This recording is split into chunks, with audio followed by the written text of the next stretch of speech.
بس په دغه ټایم کې صرف مونږ وو دغه ځای کې اورې او د هغه شی راړې زمونږ یو تره زوی دی چې هغه هم پکې لاړی وفات شو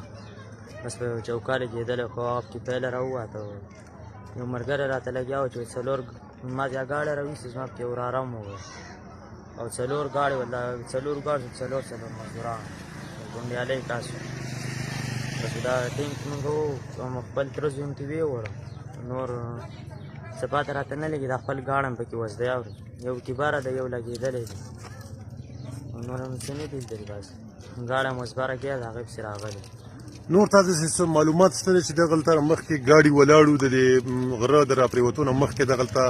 د کنډې چې کوم ګاډي وو هغه ولاړ څو ګاډي وو یا وو که نه وو یا تا داسې خبره چا نه اورېدلې ده اورېدلې مې د پنځه ګاډي او یو کس چې ما د خپل ګاډی ویسته ول څلور پاتې څلور ګاډي پاتې شو څلور د یوې ګاډي سره څومره مزدوران دي پنځه مزدوران څلور او پنځه د یو ګاډي سره څلور سره نو دا شولو 16 کسان شو لکه دا خو سم لکه بیا خو 16 کسان اوس هم د ملبې د لاندې ګیر دي که نه کس چې هغه ګیر دی زما پکې وراره هم دی ښه هغه کس وایي زما پکې وراره هم ګیر دی ښه او ستا نوم څه دی؟ زما نوم نظیم دی نظیم د کوم ځای سره تعلق لري؟ انبار ګمبرې تحصیل انبار سره تحصیل انبار ټیک شو ډېره مهرباني شکریه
دا ټیرونه چې کلي پاسته پراته دي دې نه لاندې دي او ګرځړې کوم دی دا هغه غټ غټ سره والي دغه تا او یو څه کوو بس یو څه راځه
ټوله ډیوه رانیولې